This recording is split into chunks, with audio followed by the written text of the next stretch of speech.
Nah, kalau misalnya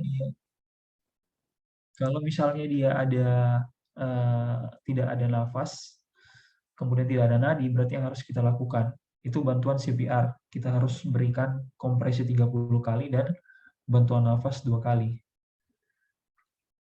Adik sudah baca tentang high quality CPR apa-apa saja?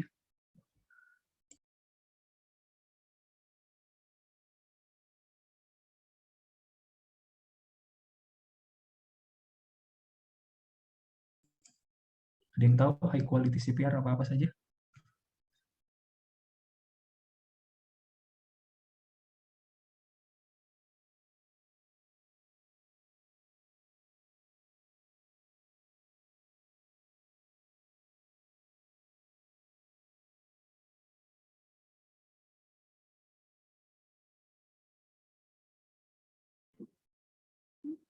Salah satunya mungkin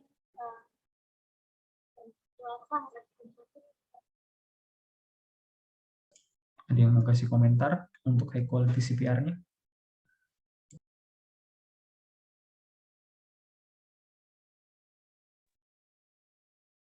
Tapi dok, yang tekan kuat minimal 5 cm dan cepat 100 sampai 120 kali per menit dan biarkan recoil sudah selesai itu dok. Apa lagi? Kemudian itu minimalisir interupsi dalam kompresi. Oke. Kemudian hindari ventilasi berlebihan. Kemudian ganti kompresor tiap 2 menit atau lebih awal jika kelelahan. Ulang dulu pelan-pelan supaya temannya dengar. Yang pertama itu tekan kuat minimal 2 inci atau 5 cm dan cepat sekitar 100 sampai 5 sampai 6 cm ya kedalamannya 2 inci. Dan cepat sekitar 100 sampai 120 kali per menit dan biarkan recoil dada selesai. Oke. Yang kedua itu terus yang kedua itu minimalisir interupsi dalam kompresi dok. Oke. Kemudian Jadi itu saya ulang.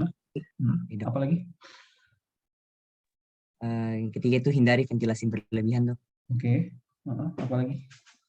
Kemudian itu ganti kompresor tiap 2 menit. Oke. Jadi yang pertama itu kalian perhatikan kompresinya itu kecepatannya 100 sampai 120 kali per menit. Yang pertama tuh. Kemudian perbandingan pemberian CPR-nya itu 30/2. 30 kali kompresi, 2 kali ventilasi. Untuk kecepatannya itu tadi 100 sampai 120, kemudian kedalaman kompresinya itu sekitar 2 inci atau 2 sampai 2,4 inci, sekitar 5 sampai 6 cm. Minimalisir interupsi dengan biarkan terjadi recoil sempurna dari dinding dada. Oke.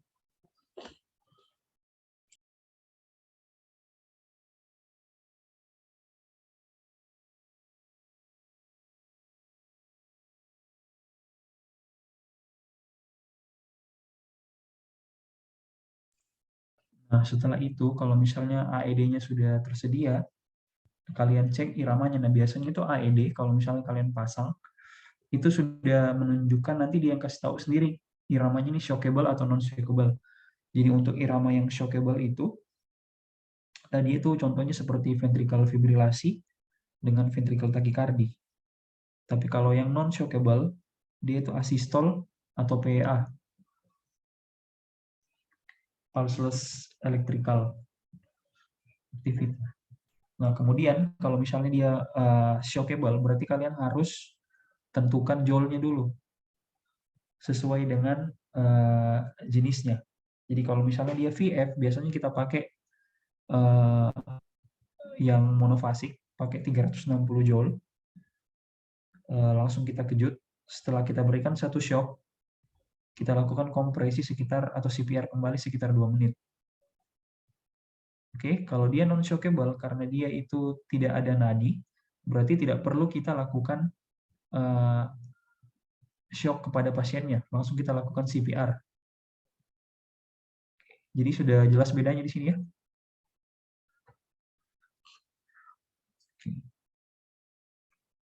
Nah, sekarang masalahnya kalian itu belum tahu masalah pemberian jolnya karena belum diajar tentang EKG. Jadi kalau mau catat yang saya bilang catat saja ya. Jadi sebenarnya untuk pemberian joule itu tergantung dari kompleks QRS-nya suatu EKG. Ada pembagiannya, ada QRS sempit, ada QRS lebar. Ini saya langsung sambung dengan yang ini ya, yang takikardi. Yang ini.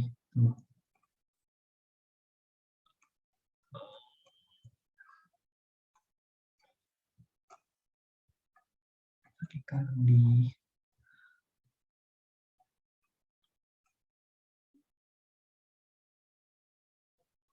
Oh, yang ini.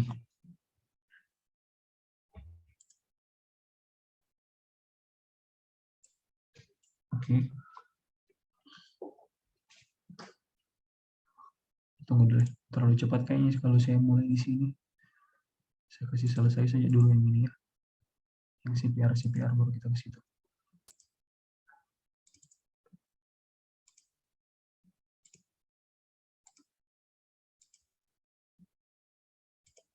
Oke.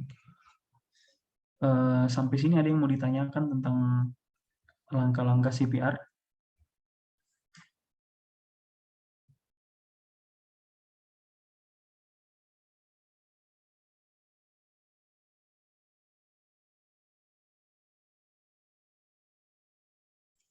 Kalau saya tanya kira-kira kapan kita mau hentikan CPR-nya?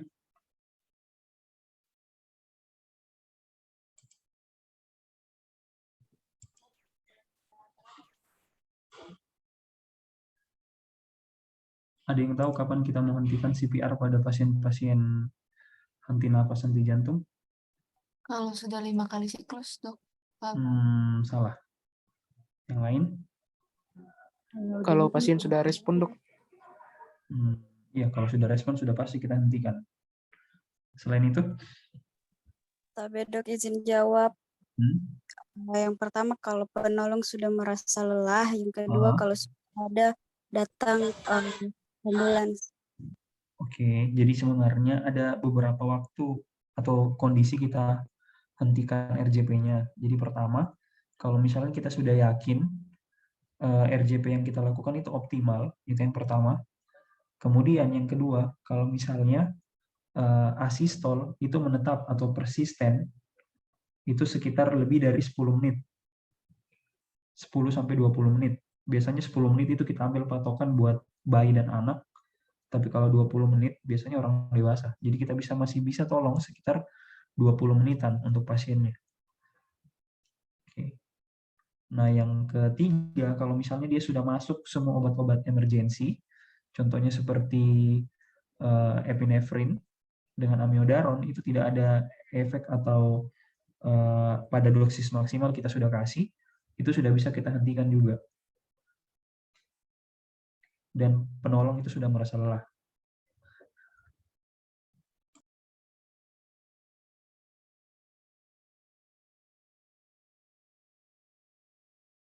Cuma nanti kita lihat implementasinya itu pada saat kalian kerja di IGD nanti, karena sebenarnya mungkin secara teori kalian tahu ini pasien mungkin sudah ada tanda-tanda kematian kayak pupilnya sudah midriasis total, kemudian sudah lewat dari 8-10 menit yang sudah ada kematian batang otak, yang sudah mungkin kalau ditolong sudah tidak tertolong lagi, tapi masih diusahakan buat di CPR. Ya sebenarnya hal-hal itu cuma kayak formalitas di depan keluarga pasien. Jadi sebenarnya kita tahu teorinya kalau ini pasien mungkin sudah tidak tertolong, tapi masih kita coba buat ini selamatkan hanya karena buat dilihat ada usaha di depan keluarga pasien. Jadi nanti tergantung dari kalian lagi lah bagaimana ininya kondisikan untuk pasien-pasien yang seperti itu. Karena tidak jarang nanti kalian akan dapat di IGD pada saat kalian jaga nanti sebagai dokter umum IGD.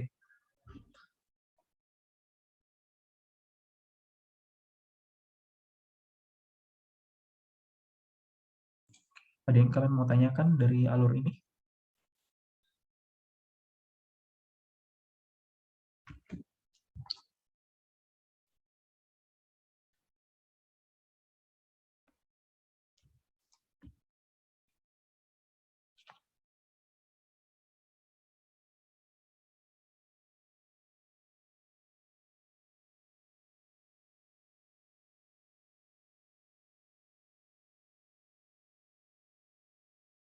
Nggak ada yang mau ditanyakan?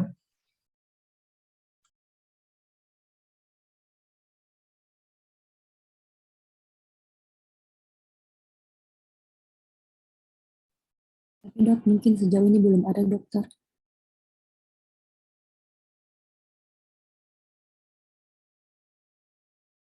Oke, saya lanjut di algoritma ini ya, henti jantung pada pasien dewasa. Nah, jadi kalau misalnya kalian dapat pasien henti jantung, itu kan tadi algoritmanya. Nah, pada saat kalian sudah mulai RJP, tetap dikasih oksigen dulu, pasang monitor dengan siapkan defibrilator. Kenapa kita pasang monitor? Karena pasien-pasien henti jantung itu kebanyakan karena selain aritmia, bisa juga karena ACS. Jadi untuk mengetahui penyebab dari henti jantung pasien ini dan untuk memonitoring iramanya. Nah, selain itu, kita juga menentukan iramanya apakah dia shockable atau non-shockable dari monitor yang kita pasang tadi. Kalau misalnya dia shockable seperti VF atau VT, itu bisa kita lakukan shock. Nah, shocknya ini saya bilang tadi itu 360 joule monofasik. Oke. Setelah kita shock, kita lakukan RJP selama 2 menit. Nah, ini algoritma ini tidak bisa kita kerjakan sendiri. Jadi minimal itu ada 5 orang. Ada yang jadi leader, kalian sebagai leader dokternya. Kemudian ada perawat yang sebagai pencatat atau penghitung waktu, yang memasukkan obat, yang urus ventilasi, sama yang ampra kalian punya obat-obat emergensi. Oke. Jadi nanti tergantung kalian sebagai tim leadernya. Nah, pada saat pasien sudah mengalami VT, VF, kita shock, dilakukan RJP. Kalian itu tidak meng-RJP sebenarnya. Jadi kalian itu fungsinya untuk di atas kepala pasien menghandle atau mengontrol timnya kalian. Jadi kalian yang tahu algoritma ini, kalian yang perintahkan ke perawat atau temannya kalian buat lakukan ini, lakukan itu. Oke? Jadi kalian yang harus hafalkan algoritma ini. Tapi biasanya ada 2 posisi sebenarnya, kalian di atas kepala atau kalian yang melakukan, yang pegang di shock-nya. Oke? Nah, pada saat kalian sudah RJP 2 menit, nanti itu bersamaan kita pasang akses intravenanya untuk masukkan obat-obat emergensinya sebentar. Oke? Nah, setelah kalian RJP 2 menit, cek respon kembali. Cek nafas sama cek nadi, simultan selama 10 detik seperti yang tadi. Kalau misalnya belum ada respon, belum ada nadi, kemudian iramanya dimonitor masih VT atau VF, masih shockable maksudnya, berarti kalian lanjutkan lagi shocknya. Lakukan lagi shock, kemudian lanjut lagi RJP selama 2 menit. Nah, ini tadi yang saya bilang monofasik 360 joule kalau misalnya dia VF. Oke. Kalau misalnya dia VT, monomorfik, itu bisa kita kasih 100 joule saja. Nantilah kita bahas itu di takikardi. Tapi kebanyakan untuk pasien-pasien yang VF kita pakai 360 joule. Nah, setelah itu akses intravena yang sudah kita pasang tadi pada saat RJP kedua itu kita sudah bisa masukkan epinefrin. Tiap 3-5 menit dosisnya itu sekitar 1 mg. Oke. Jadi minta tolong sama perawatnya kalian, ada yang meng-RJP, ada yang urus bagging bantuan nafas, sama ada yang injeksi obatnya. Nah, dan itu harus dicatat sudah berapa dosis epinefrin kalian pakai. Karena nanti ada siklus di mana harus masuk amiodaron. Oke. Nah, pada saat RJP yang pertama, RJP yang kedua ini RJP yang pertama tadi, ini RJP yang kedua, itu kan pasang infus. Sedangkan RJP yang ketiga sudah masuk epinefrinnya dan sudah mulai kita lakukan intubasi. Oke. Atau pasang ETT. Nah, pada saat kita sudah RJP lagi untuk ketiga kalinya, kan kita cek lagi kembali iramanya, responnya pasien. Tidak merespon, cek irama di monitor, masih shockable, kita shock lagi 360, lakukan lagi RJP keempat kalinya, selama 2 menit. Tapi di sini yang masuk itu amiodaron. Oke, bukan epinefrin lagi, tapi amiodaron. Amiodaron itu dosisnya 150 mg untuk dosis, 300 mg untuk dosis pertama. Ya. Nah, pertanyaannya, setelah di angka nomor 8 ini, kita mau kemana lagi? Kalau misalnya pasiennya masih belum respon. Nah, kalau misalnya pasiennya belum respon, kita kembali ke nomor 6. Ya. Jadi pada saat kalian sudah masukkan amiodaron terus belum respon, kan otomatis kita cek kembali pasien kan belum respon atau tidak, iramanya masih shockable, shock lagi, lakukan lagi RJP, masukkan epinefrinnya lagi seperti tadi. Oke, lanjut ke langkah nomor 7, ke langkah nomor 8 lagi kembali. Nah, pada saat kalian tiba di amiodaron, pemberian amiodaron kedua kalinya, itu dosisnya sudah dikurangi setengah. Sudah bukan 300 lagi, tapi 150. Ya, dan batasnya pemberian amiodaron itu cuma 2 kali. Setelah kalian sudah sampai di siklus ini kembali, amiodaron, dosisnya sudah 150, pasiennya belum sadar, kembali lagi ke nomor 6. Nah, di sini epinefrin terus yang kita kasih selama 3-5 menit. Mau tiba dia di sini, di pemberian amiodaron itu sudah tidak bisa kita lakukan pemberian amiodaron. Jadi batasnya amiodaron itu cuma 2 kali kita kasih. Jadi yang kita bisa ulang-ulang kasih itu epinefrin. Ya. Nah, makanya tadi kenapa saya bilang kita menghentikan semua tindakannya kita itu pada menit ke-20 dan terapi kegawat daruratannya itu kita berikan sudah adekuat, itu sudah bisa jadi alasannya kita buat berhenti. Ya. Oke, mengerti sampai sini? Nah, setelah itu, cuma kan pasien itu pasti tidak terjadi dalam keadaan begini atau tidak jatuh dalam kondisi begini tanpa suatu alasan, kan? Makanya pada nomor 8 ini, tabel nomor 8, kalau kalian lihat, kotak nomor 8, atasi penyebab yang dapat dipulihkan atau reversible. Nah, penyebab yang reversible ini, itu ada 5H, 5T. Yang di ujung kanan bawah ini, ada hipovolemi, hipoksia, hidrogen ion, asidosis, hipoglikemi, hipo atau hiperkalemi, hipotermi, ada tension pneumotoraks, tamponade jantung, toksin, trombosis pulmoner, dan koronernya. Oke, jadi sembari kalian lakukan kegawat daruratan ini untuk menolong sirkulasinya, kalian juga harus tetap memantau penyebab apa yang reversibel dari 5H, 5T ini. Dan itu yang kalian tangani juga bersamaan. Oke. Makanya biasa pasien-pasien, saya ini jujur saya kalau misalnya pengalaman kami selama di PJT atau pada saat saya dokter umum dulu di IGD, ini algoritma ini paling susah dilakukan. Kenapa? Karena kita mengejar waktu buat bantu atasi kegawat daruratannya pasien yang injeksi epinefrin, amiodaron, dan lain-lain. Kita juga mau harus cek 5H, 5T ini. Sementara kalau kayak hidrogen ion itu kan hipoglikemi, kita harus ambil darahnya pasien, cek gula darahnya, cek analisa gas darahnya, dan lain-lain. Jadi memang agak ribet untuk masalah begini deh. Tapi biasanya pasien-pasien kalau misalnya dia masih tertolong atau sirkulasinya masih bisa dipertahankan, biasanya setelah kalian lakukan injeksi epinefrin dan amiodaron dengan waktu yang tepat, biasanya tanda vitalnya itu kembali dengan baik, hemodinamiknya. Paling tidak naiklah tekanan darahnya atau nadinya teraba. Nah, pada saat kalian dapatkan itu, kesempatan itu yang kalian pakai buat memantau penyebab yang reversibel ini, yang bisa ditangani. Oke?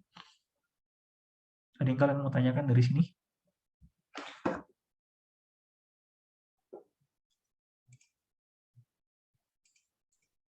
Dok, izin bertanya.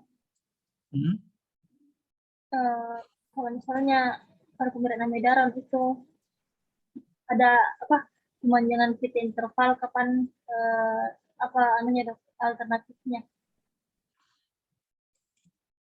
Pada pemberian apa? Misalnya ada pemanjangan kita interval yang dikontraindikasikan pada pemberian amiodaron, dok. Apa alternatifnya, dok? Kita interval, kalian mau, maksudnya ini kalau misalnya kalian di EKG-nya kalian dapat kita interval, terus mau dapat kasih amiodaron.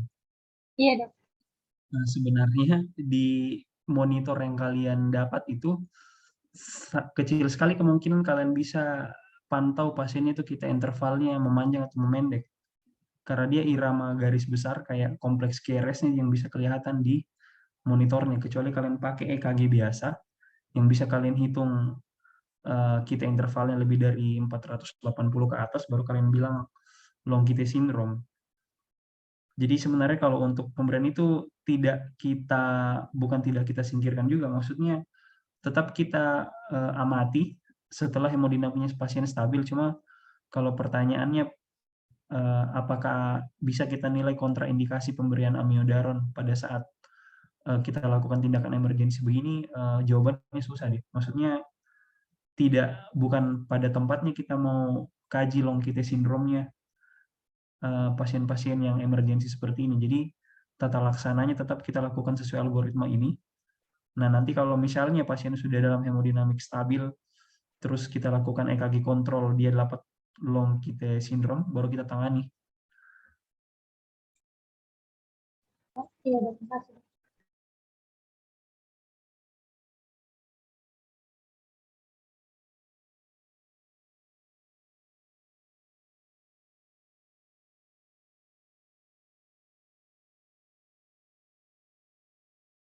Ada lagi yang mau ditanya?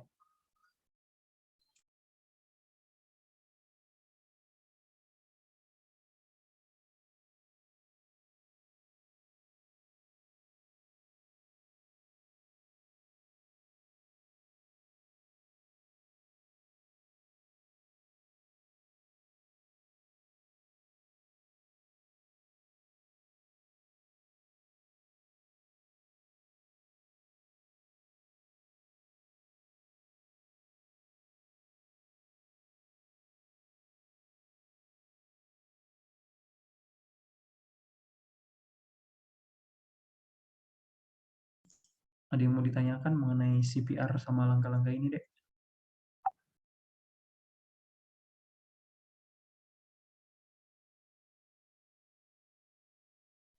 Tapi dok, mungkin belum ada dok.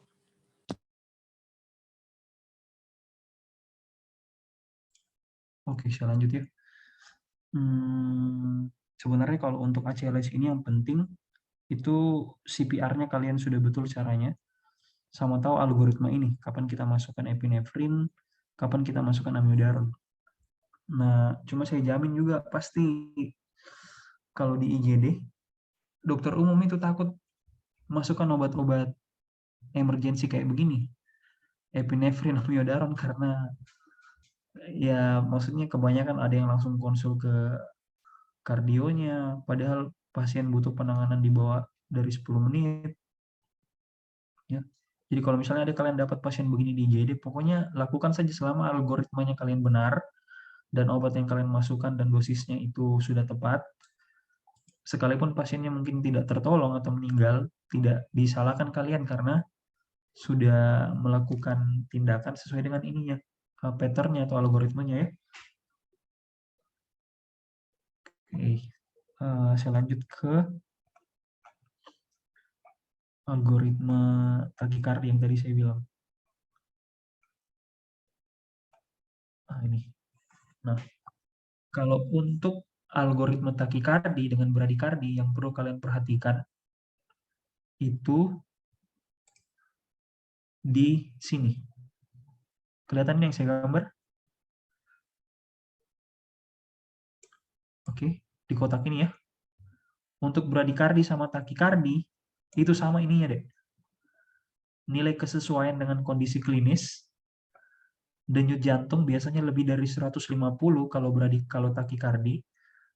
Tapi kalau dia bradikardi kurang dari 60. Ya. Berarti ini atasnya masih sama.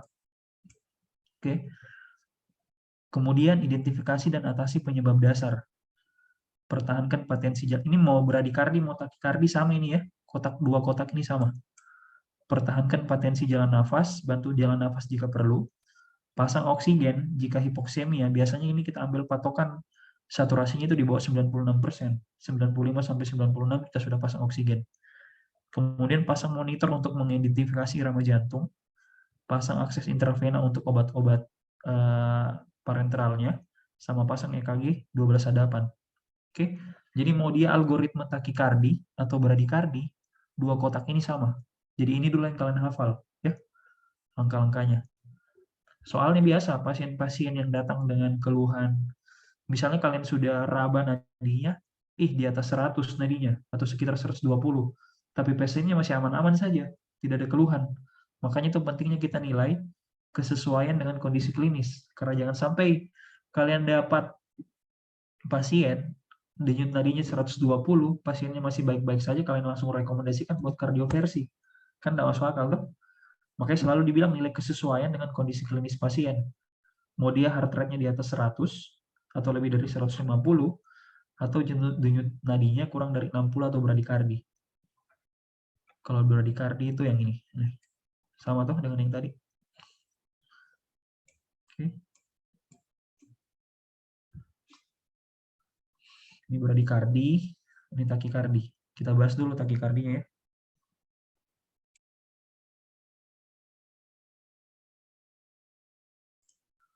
Oke, kalau misalnya takikardi, kita lihat dulu. Ini kan sudah tadi dilakukan tuh. Apakah takiaritmianya itu atau takikardinya menyebabkan hemodinamik tidak stabil? Ini semua ini tanda-tanda hemodinamik tidak stabil ya. Oke. Yang pertama itu ada hipotensi, ada perubahan status mental, ada tanda-tanda shock, oke, hipoperfusi maksudnya, kemudian nyeri dada dengan gagal jantung atau sesak.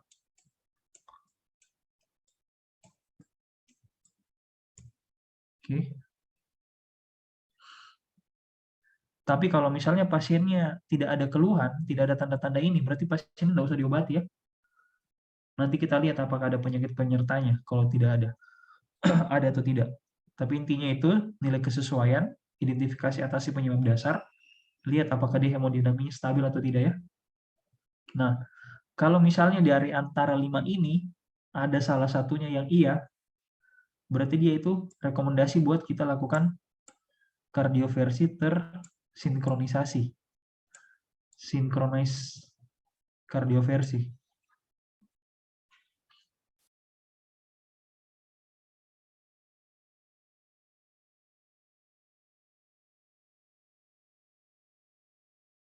Nah, apa maksudnya ini kardioversi tersinkronisasi atau sinkronis kardioversi? Jadi itu kita lakukan shock listrik, kita hantarkan listriknya itu disinkronkan dengan kompleks QRS.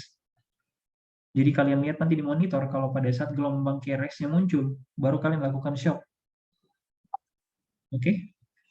Nah, tapi kalau misalnya yang tidak memandang kompleks QRS, itu dibilang unsynchronized cardioversion atau defibrilasi dibilang. Oke, jadi fungsinya beda. Kalau misalnya dia kardioversi, kalian mematikan gelombang aritmia yang tidak bagus, atau mau dinormalkan kembali, tapi kalau defibrilasi, kalian kayak mau restart itu SA node-nya untuk memunculkan irama baru, atau pacemaker yang baru dari SA node. Oke? Ini kita bahas kardioversinya dulu ya. Nah, kalau misalnya dia ada tanda dari 5 ini, lakukan kardioversi. Ya. Tapi kalau misalnya tidak ada, kalian lihat QRS-nya ini sempit atau lebar. Oke. Ini saya pakai cara gampangku ya. Oke, sempit atau lebar. Nah, soalnya kenapa kalian harus lihat QRS-nya sempit atau lebar? Karena nanti itu yang menentukan kalian berapa yang mau dipakai joule-nya.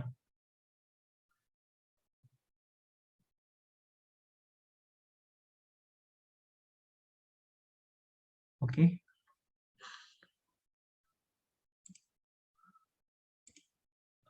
Tunggu, saya perhatikan dulu ya. Ini hipotensi, kardioversi tersimulasi, oke. Jadi dia ini, sorry. Ini dia nanti lari ke sini ya. Lari ke sini. Untuk penentuan joule kardioversinya.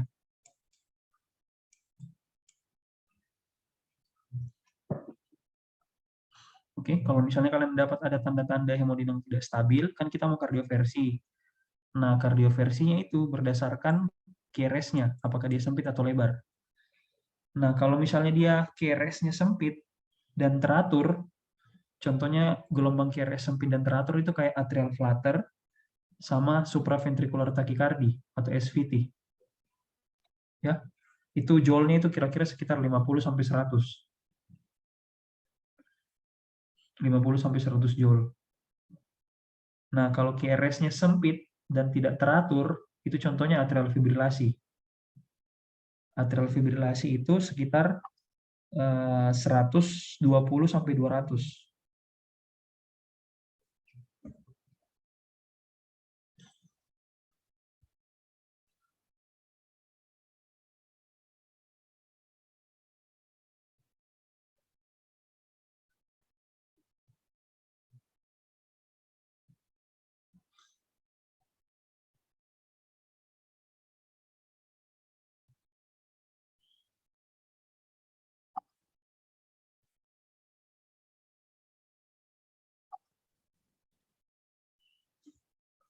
Oke, kalau yang sempit teratur tadi berapa joule? 50 sampai 50 sampai 100, Dok. Oke, contoh gelombangnya apa?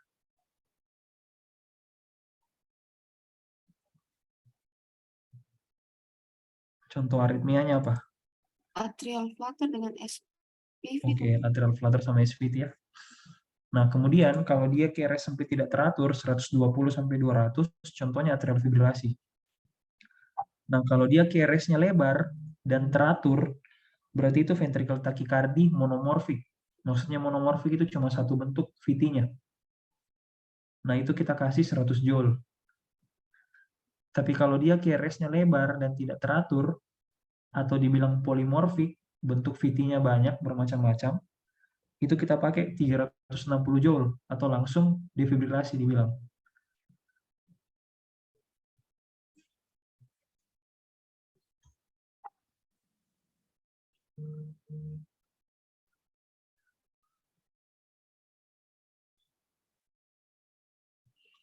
Oke.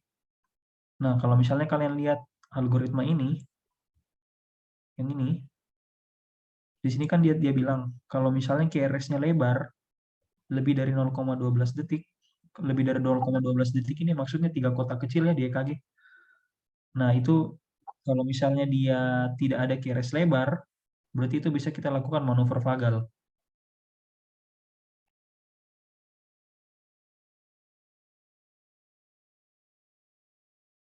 Nah, caranya manuver vagal ini atau pijat karotis, biasanya itu pasien tetap kita pasangkan monitor dulu untuk nilai iramanya. Atau habis itu kita posisikan pasien terlentang dengan posisi kepala ekstensi dengan sedikit berpaling ke arah kontralateral dari sisi yang mau kita pijat. Habis itu kita cari titik salah satu dari arteri karotis kiri atau kanan. Kemudian kita lakukan pijat arteri karotis secara sirkuler atau melingkar itu sekitar 5-10 detik sambil kita perhatikan monitornya ada perubahan atau tidak. Itu bisa kita lakukan di sisi kiri atau sisi kanan. Nah, cuma perlu kita ingat juga, tidak semua pasien itu bisa kita lakukan pijat karotis.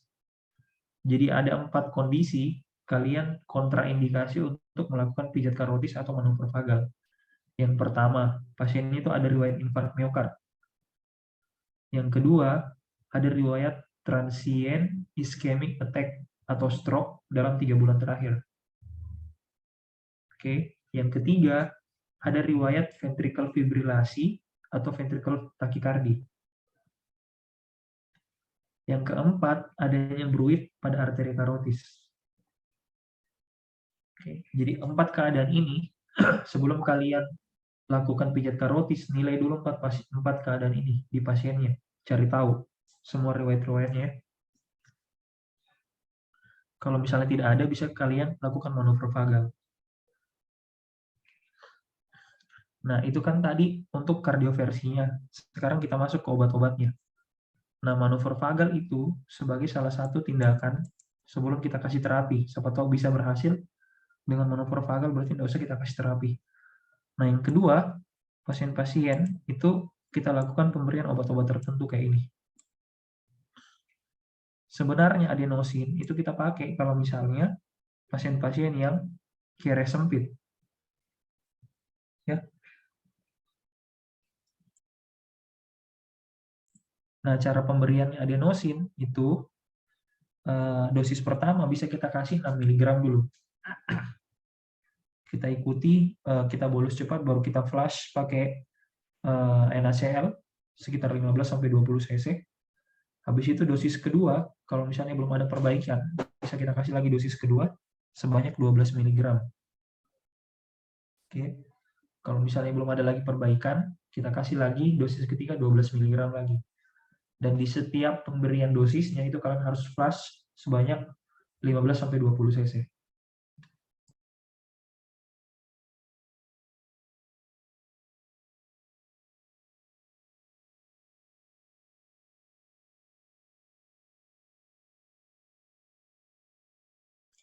Nah, cuma ada juga cumanya nih, ada kontraindikasinya juga. Pasien adenosin, pemberian adenosin itu tidak bisa kalian kasih pada pasien-pasien asma. Ya, karena dia efek samping dari adenosin itu meskipun parsial atau tidak persisten, biasanya dia kasih muncul dyspnea, kasih muncul nyeri dada juga bisa, tapi jarang. Cuma adenosin itu kontraindikasi pada pasien-pasien asma.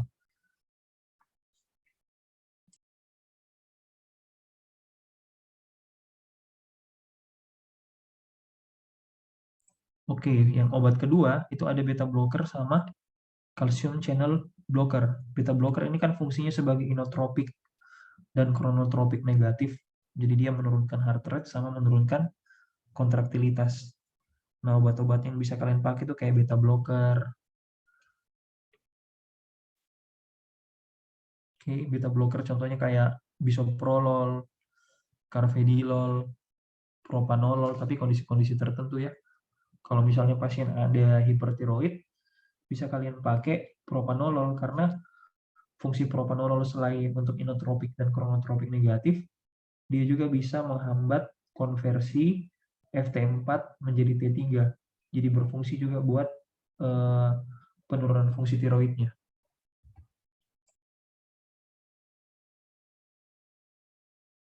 Nah, sementara kalau untuk calcium channel blocker yang kita pakai itu, kalau untuk aritmia biasanya yang non-dihidropiridin kayak verapamil sama diltiazem.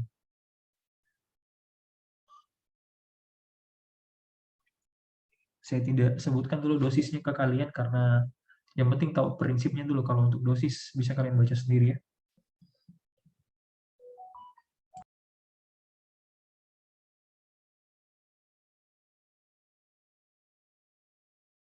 Ada yang kalian mau tanya dari algoritma takikardi nih?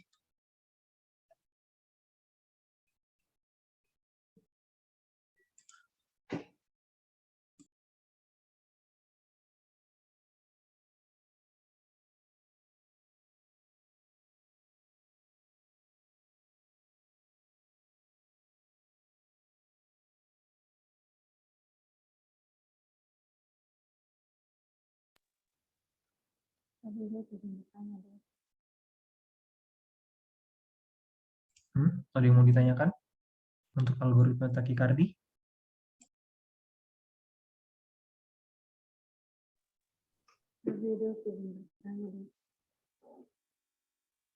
Ya, mau bertanya? Tanya apa? Tadi dok, ini yang manuver vagal sama adenosin dipakai.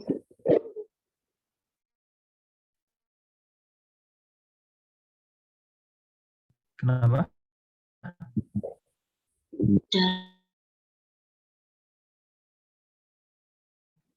Ya. Sama adenosin dipakai salah satunya dok. Kemudian ini beta blocker dengan calcium channel blocker. Apakah memang digunakan untuk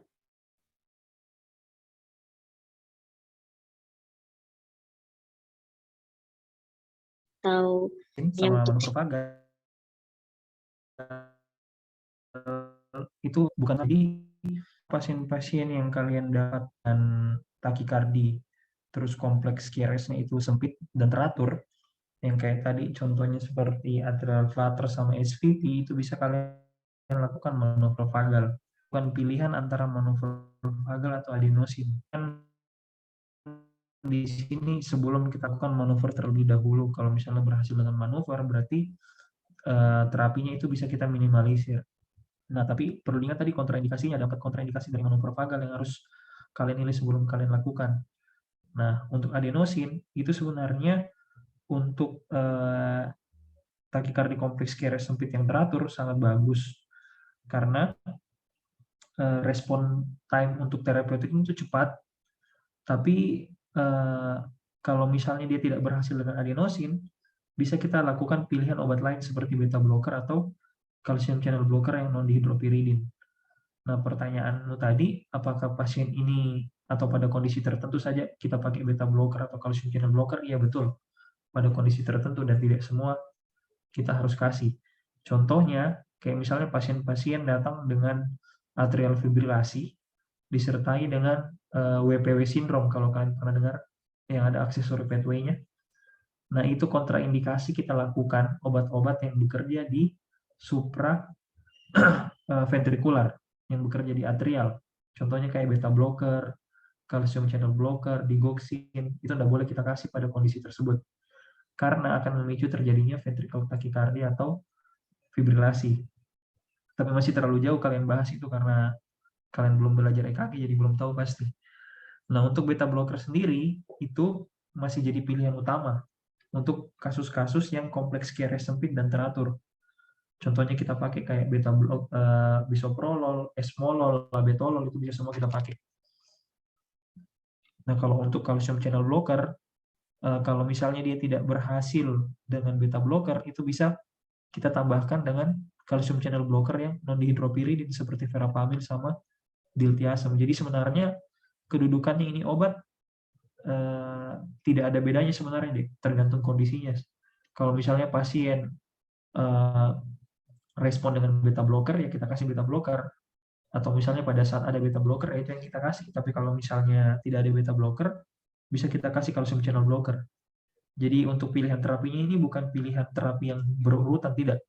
Tapi kalau bisa lakukan dulu manuver vagal. Kalau misalnya tidak ada adenosin, bisa kalian langsung kasih beta blocker. Atau kalau mau pilih beta blocker atau calcium channel blocker, bisa salah satunya saja yang dipilih. Oke?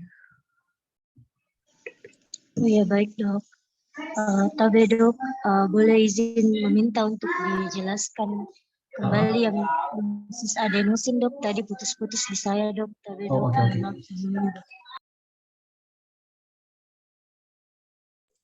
Jadi adenosin itu kita berikan sebenarnya pada pasien-pasien yang QRS kompleks QRS sempit teratur dengan dosis pertama itu 6 mg. Oke, dosis kedua 12 mg, dosis ketiga itu 12 mg juga. Nah, itu kita lakukan pengulangan begitu kalau misalnya tidak ada perbaikan dari dosis pertama. Dan pemberian dari dosis pertama ke dosis kedua maupun ketiga itu kita harus lakukan flush dengan menggunakan NaCl 0,9% sebanyak 20 cc.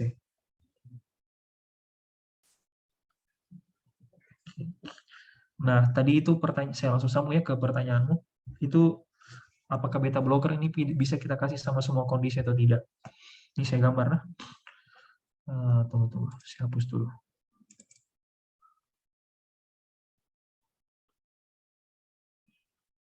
Nanti dia akan diajar gini sama dokter Tito atau dokter Tucing kayaknya.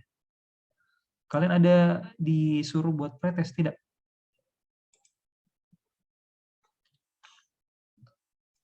Ada disampaikan sama dokter Tito pretest? Tapi belum dok.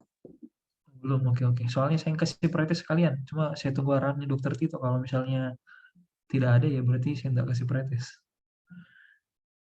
Nah, untuk yang tadi beta blocker, calcium channel blocker, dan obat lain, itu kenapa pada kondisi tertentu tidak bisa dikasih? Ini ruangan jantung kan ada 4 toh. Nah, oke. SA node kan di sini. Oke. AV node itu di sini. Ini bundle branch. Belum di sini toh. Nah, alurnya semua hasil pacemaker atau impuls yang berasal dari SA node itu nanti akan menuju ke AV node semua toh. Nah, di sini nanti akan diperlambat di sini. kecepatannya sekitar 40 sampai 60. Di sini kan 60 sampai 100, di sini 40 sampai 60.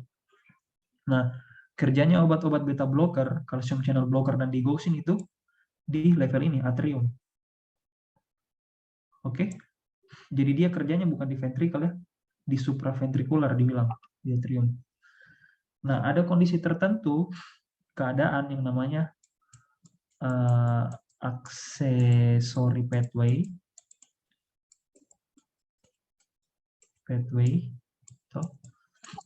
itu WPW syndrome. Pernah dengar WPW?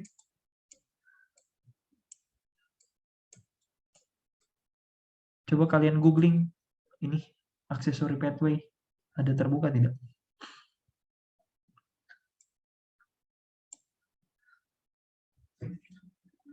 Coba satu orang googling accessory pathway terus bilang apa itu accessory pathway.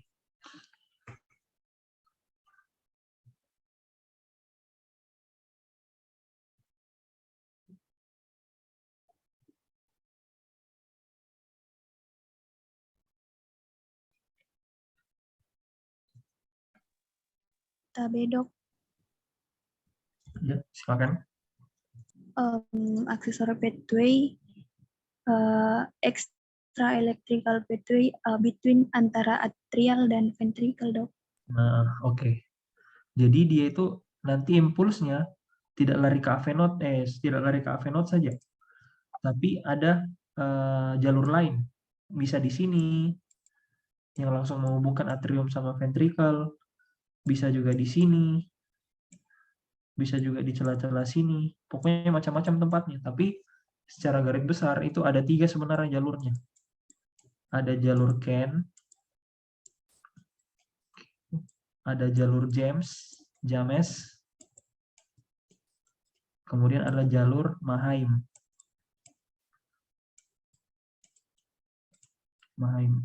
Oke. Nah, kebanyakan itu dia lewat di sini. Jadi dia ada yang lewat di AV node, ada juga yang lewat di sini. Ibaratnya ada jalan tolnya sendiri. Oke. Nah, kalau misalnya kalian pakai obat beta blocker dengan calcium channel blocker, ini kan fungsinya untuk menghambat impuls yang ada di atrium. Cuma dia tidak bisa tentukan impuls yang dia mau hambat itu di AV node kah atau di accessory pathway. Atau bisa dua-duanya. Nah, kenapa pada keadaan WPW syndrome yang ada accessory pathway-nya tidak bisa kita kasih beta blocker sama calcium channel blocker? Karena kalau misalnya kalian kasih, dia hambat salah satunya di sini, atau dia bisa hambat dua-duanya, akan memunculkan pacemaker baru di ventricle. Jantung kan itu kelebihannya, dia bisa bikin pacemaker dimanapun dia mau. Kalau misalnya ada kondisi yang tidak menguntungkan bagi dia, atau ada gangguan impuls, oke? Nah, kalau misalnya kalian tutup di sini jalannya sama di sini di AV node-nya pakai obat beta blocker sama calcium channel blocker atau digoxin, dia akan buat impuls baru di ventricle, makanya dia bisa terjadi VT atau VF. Makanya pasien-pasien yang ada atrial fibrilasi disertai WPW syndrome itu tidak boleh kita kasih obat ini beta blocker sama calcium channel blocker, oke? Nah, pertanyaannya sekarang, dari mana kalian tahu ini pasien WPW syndrome? Itu dari EKG-nya. Kalau misalnya ada kalian dapat, ini kan gelombang P toh. Ini Q, R, S, sama T. Oke? Itu kalian bisa lihat pair intervalnya. Pair interval normal berapa?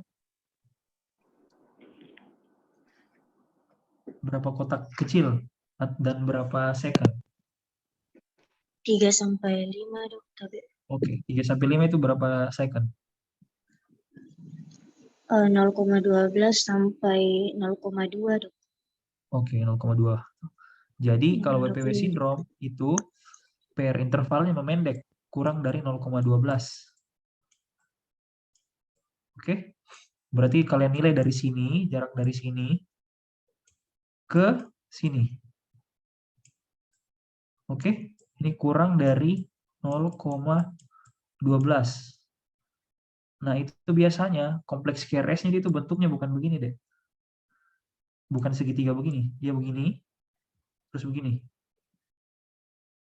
Oke, ini yang dibilang dengan delta wave. Oke, coba kalian googling delta wave WPW syndrome coba, biar kalian langsung lihat contohnya.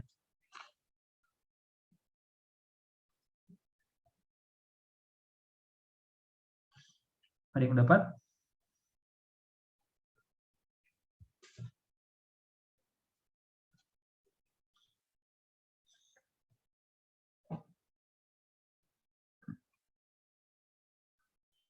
Ada? Ya dok, ada dok. Sama dengan yang itu? Ya dok, sama yang kita gambar dok. Oke, jadi contohnya kayak begitu ya, delta wave-nya. Nah, makanya itu yang pertanyaan tadi, kapan tidak bisa dikasih pada keadaan ini, salah satunya. Oke, masih ada yang mau bertanya? Algoritma takikardi? Sudah jelas? Tapi dok, boleh bertanya dok? Ya, silakan. Kan untuk yang manuver vagal dan adenosin itu diberikan hanya jika QRS-nya teratur, dan kalau misalnya dia irregular bagaimana dok?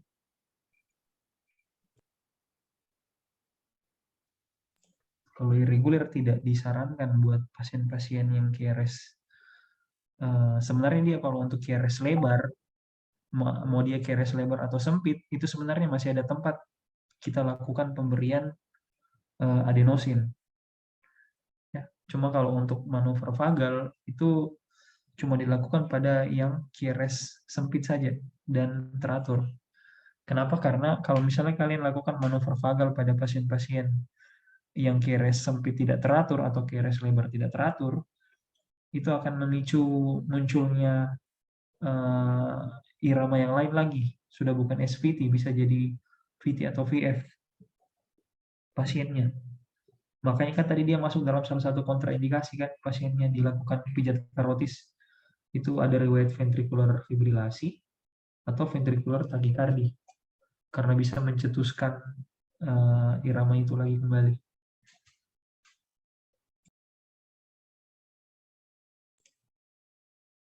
Oke. Masih ada yang mau bertanya lagi?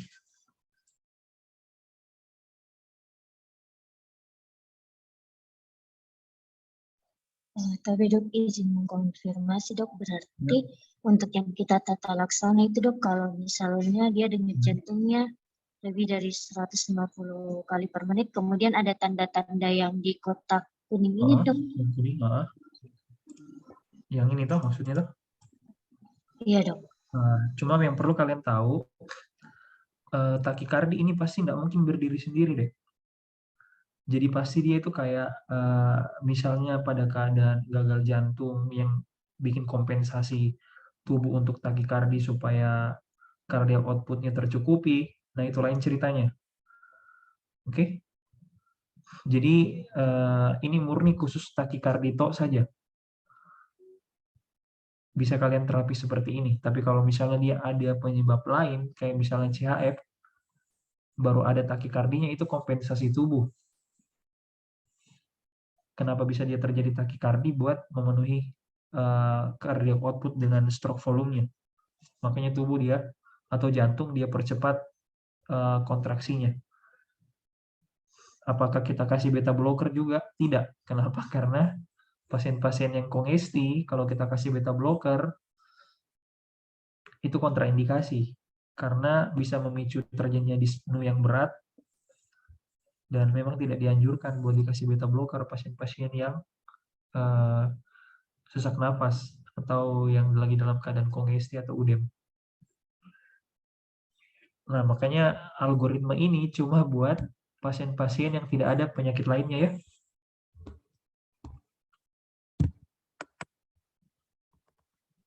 Nah, kalaupun misalnya dia ada sesak nafas, itu atau tanda-tanda hemodinamik tidak stabil, kita langsung kardioversi pasiennya.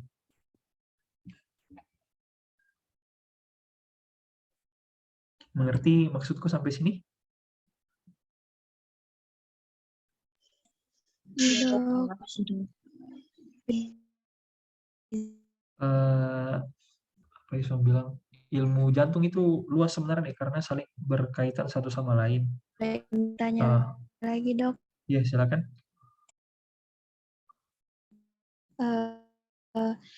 Berarti, Dok, kalau misalnya kita dapatkan yang dia takikardito saja, ada tanda-tanda hemodinamik tidak stabil, terus, Dok, kalau misalnya di tempat kita tidak ada misalnya EKG, Dok, berarti harus dirujuk atau bagaimana, Dok? Kalau misalnya kita mau laksanakan yang selanjutnya ini, Dok, atau apa tata laksana awal yang diberikan, Dok?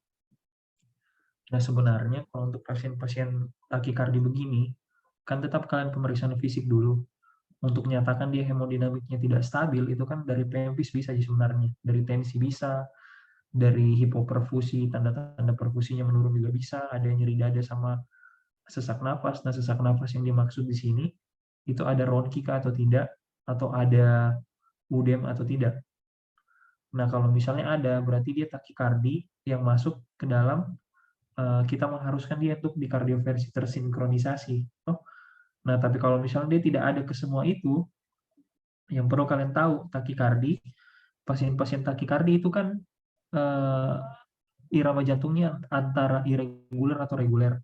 Nah, mau dia irregular atau reguler, pada saat jantung berkontraksi lebih cepat, itu kebutuhan oksigen kan juga meningkat. Jadi resiko pasien buat nyeri dada itu juga meningkat. Nah, itu merupakan salah satu tanda tidak stabil pasiennya. Nah, pertanyaannya, kalau misalnya di tempatmu nanti kerja, terus dapat pasien seperti ini, bagaimana terapinya, mau dirujuk atau tidak? Ya, tergantung sebenarnya. Kalau misalnya dari hasil pemeriksaanmu semua, tanda-tanda hemodinamiknya masih stabil, itu bisa kalian terapi sendiri, kayak pakai beta blocker low dose dulu, kayak bisoprol 1,25, terus kalian up titrasi ke 2,5, boleh. Habis itu kalian rujuk buat cari apakah ini pasien ada kelainan strukturalnya atau tidak, harus di echo. Oke, tapi kalau misalnya di tempatnya kalian tidak ada EKG dan kalian raba nadinya terus teratur cepat, itu bisa kalian juga kasih beta blocker. Jadi maksudnya tidak usah kalian bergantung sama EKG. Selama klinisnya kalian bagus, PEMFIS-nya kalian bagus, contohnya kayak misalnya saya kerja di Kabupaten A, saya dapat pasien masuk dengan takikardi, saya raba heart rate-nya manual itu sekitar 160. Tapi pada saat saya raba, ternyata masih reguler, tidak ada pulsus defisit kayak atrial fibrilasi. Nah, saya raba masih bagus, masih reguler, berarti dia kan masuk ke dalam takikardi kompleks QRS sempit yang teratur, yang teratur. Jadi masih ada tempat kalian kasih beta blocker pasiennya, selama dia tidak ada tanda-tanda hemodinamik tidak stabil ya. Oke.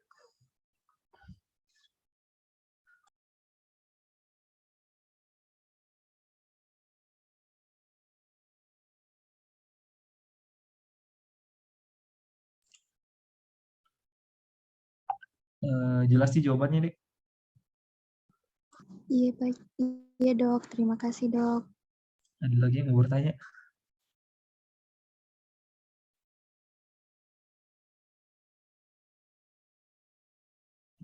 Kalau tidak ada, saya lanjut di bradikardi.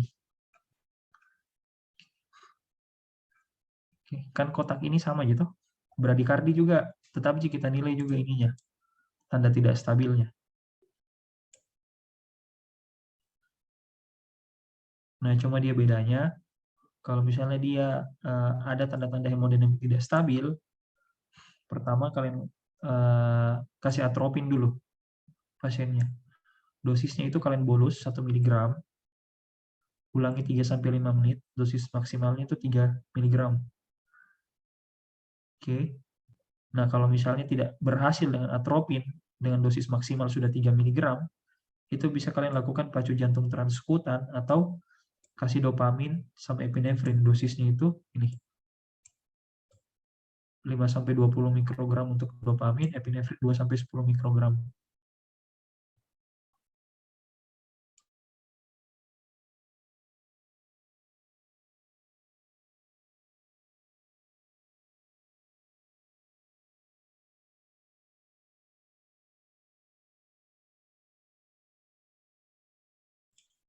Sediaannya dopamin, sediaannya atropin 1 ampul berapa miligram deh?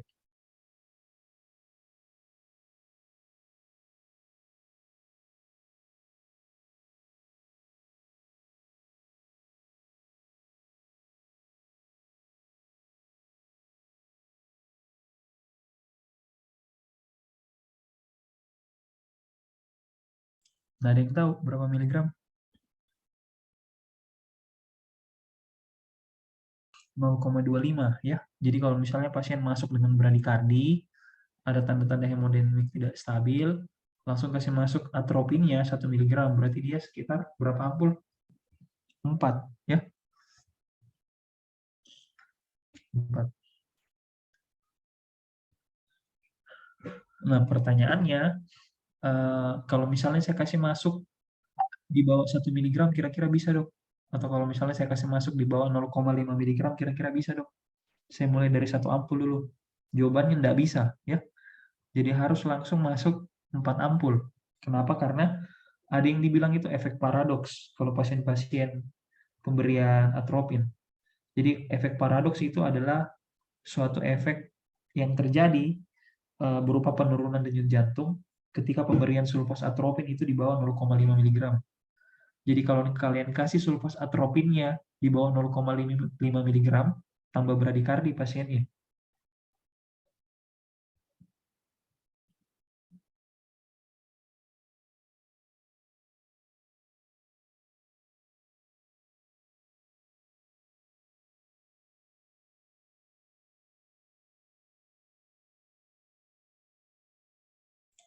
Oke.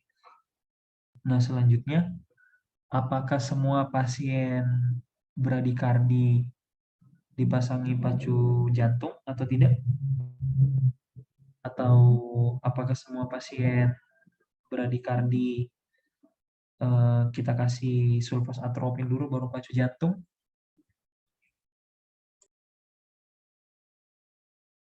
Kasus-kasus apa saja yang bisa bikin bradikardi deh? Tampakannya di EKG. Sudah pernah lihat?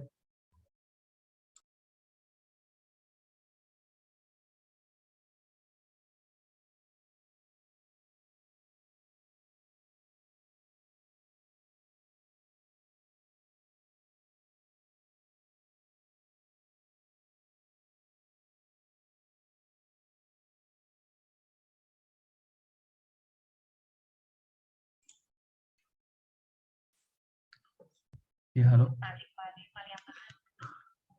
Masih sementara. Halo.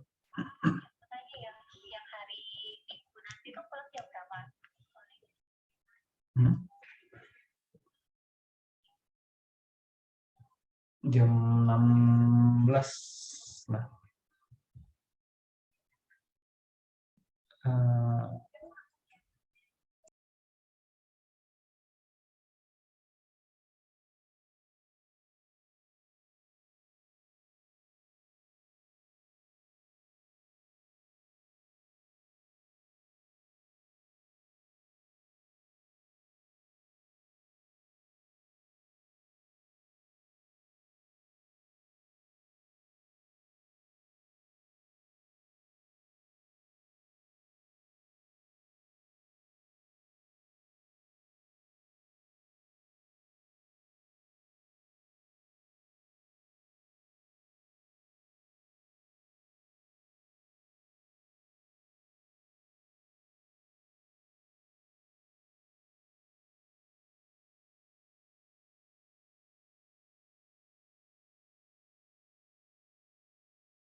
Ada yang mau ditanya lagi, Dek?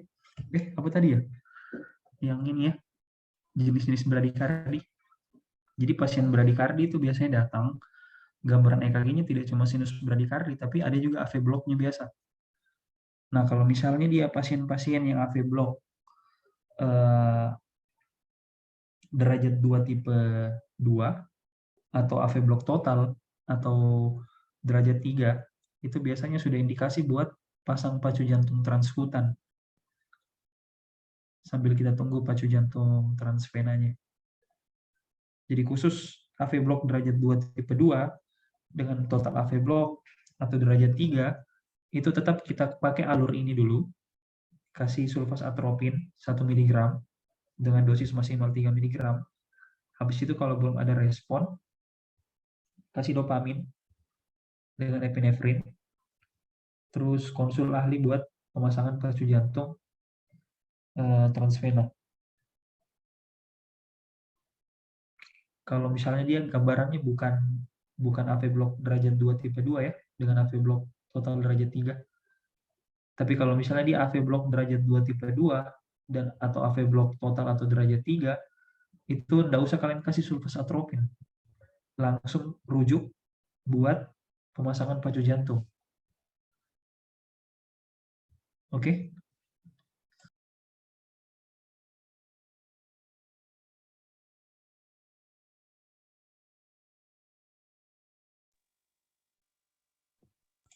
Tapi dok, izin bertanya dok. Ya, silakan. Tapi dok, untuk yang tadi yang AV block derajat 2 max 2 dan AV block derajat 3 dok, kenapa enggak bisa dikasih atropin dok?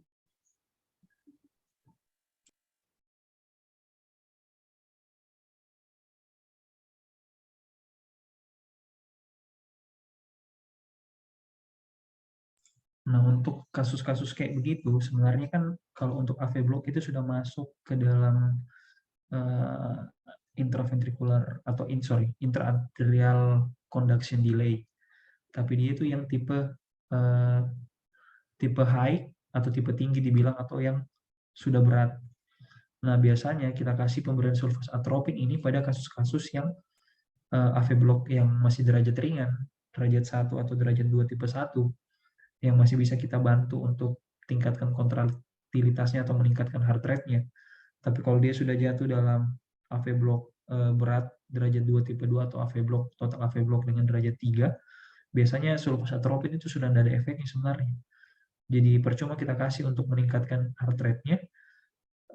Tata laksana utamanya ya kita lakukan pemasangan pacu jantung, pacemaker. Jadi tidak bisa lagi kita rangsang SA node-nya buat munculkan impuls.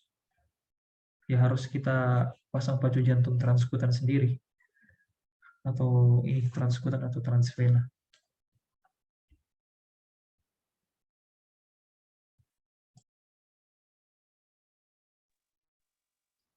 Oh iya dok, tapi dok izin melanjutkan dok. Jadi kalau misalnya dengan atropin dosis pertama yang 1 mg, kemudian pas kita cek nadi sudah naik, berarti tata laksana dihentikan di situ dok?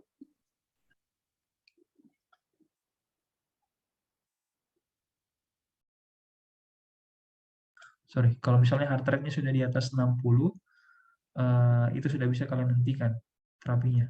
Nggak usah dilanjut lagi. Sambil evaluasi hemodinamiknya pasien, kayak tekanan darahnya, nadinya, napas, dan suhunya. Iya dok, makasih banyak dok.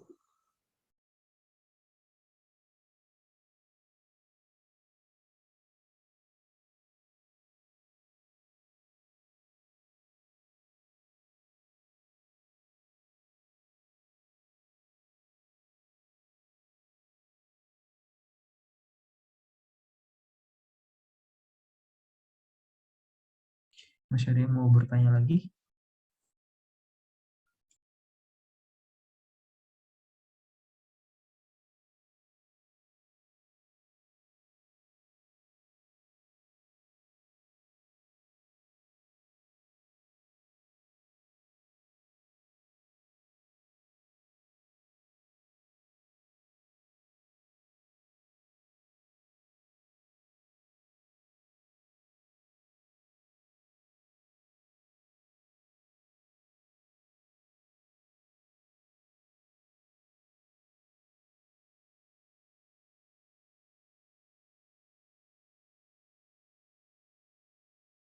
Sudah jelas nih takikardi sama bradikardinya deh.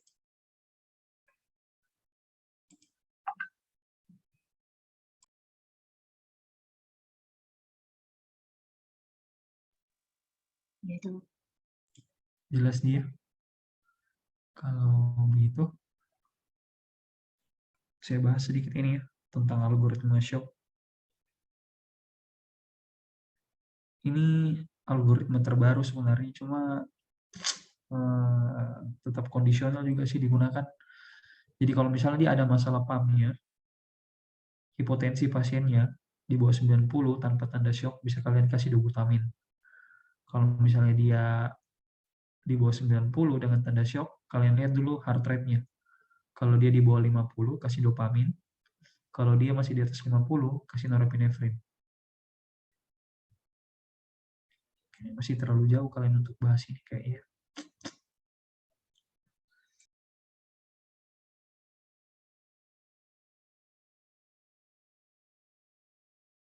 Kayaknya nanti saja deh. Kapan-kapan kita bahas lagi masalah ini. Karena saya jelaskan juga, takutnya tidak mengerti. Oh iya, apa sih bilang, kalau untuk kardio kan 1 bulan ya.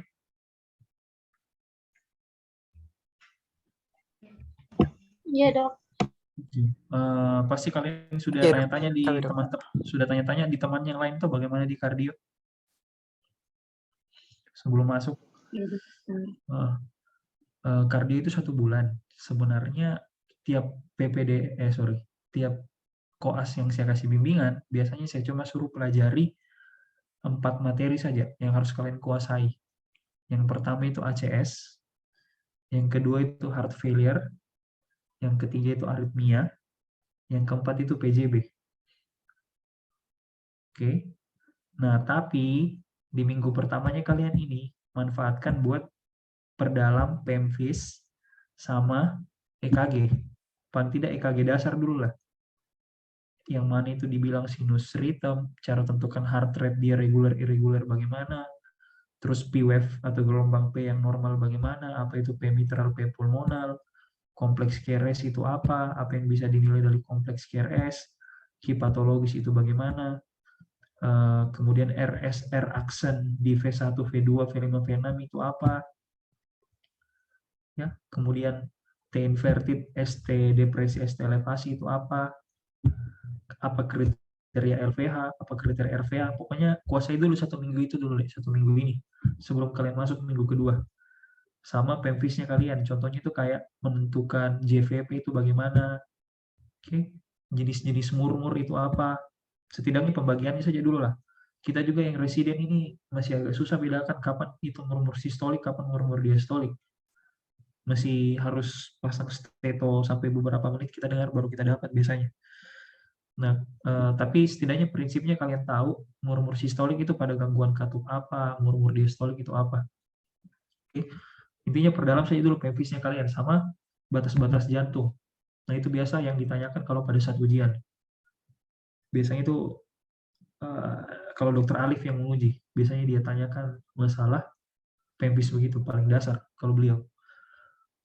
Kalau untuk ACS, heart failure, PJB sama aritmia itu akan berjalan dengan sendirinya. Karena pasti nanti kalian akan dikasih bimbingan sama dokter Tito, ada dokter Tocing juga.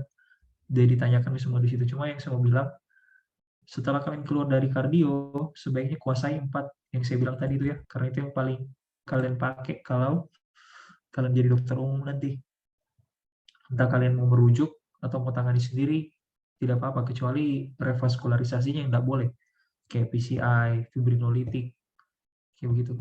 Tapi kalau terapi konvensionalnya kayak pemberian antiplatelet dan lain-lain itu bisa kalian lakukan sendiri.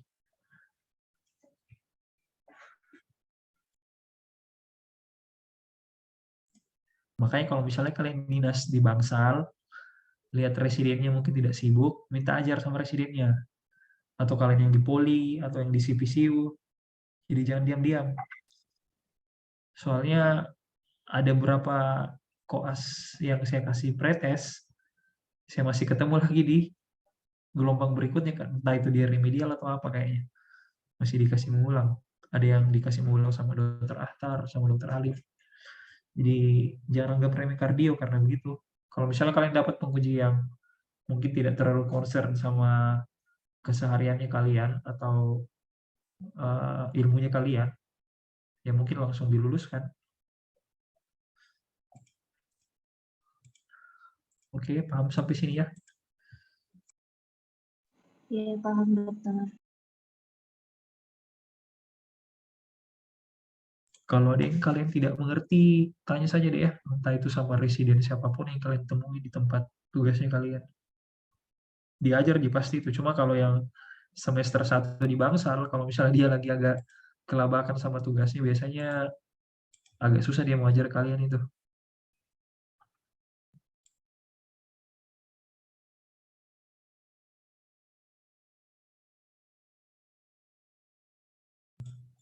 Ada lagi yang kalian mau tanyakan atau mau apa?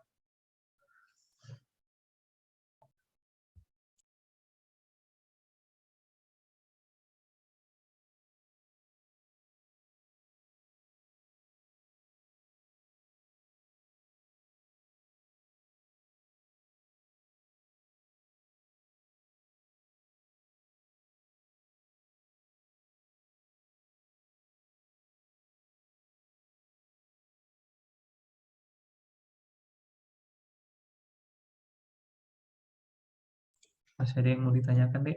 Di luar dari yang kita bahas ini malam mungkin, terserah.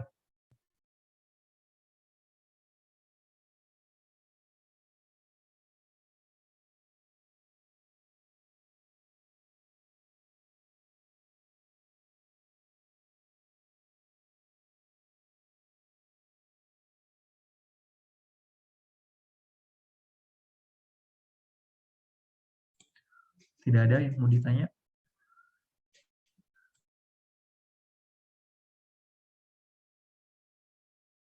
Oh iya, untuk besok prakteknya nanti saya infokan lagi ya.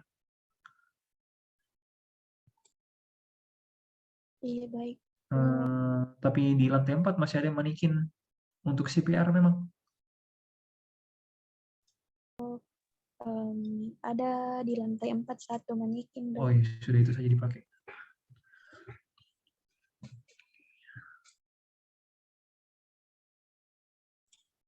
Jadi yang kalian mau tanya di luar ini, ya kalian baru hari pertama jadi mungkin tidak terlalu banyak tanya lah ya tentang ACS, CHF. Ada materi buka ya. Oh nanti kayaknya ada slide ACS sama CHF kok kayaknya, tapi nanti lah saya lihat. Kalau misalnya ada, nanti saya kirimkan. Siapa tadi yang chat saya itu ya? Saya, Dok. Iya, Nur Fadilah. Iya, Dok. Oh iya, nanti saya coba cari dulu slide-nya. Kalau ada, nanti saya kasih. Tapi jangan bilang sama ini ya, sama Dokter Tito kalau saya kasih. Ya, baik, Dok. Terima kasih banyak sebelumnya, Dok. Oke. Nanti agak padat jadwalnya kalau itu kayaknya. Dokter Tito mungkin kasih ACS sama CHF mungkin nih kayaknya. Sama ada juga acute limb ischemic atau peripheral artery disease. Kalau sama Dokter Tucing itu EKG. Oke, kalau dari yang kalian mau tanyakan, kita selesai.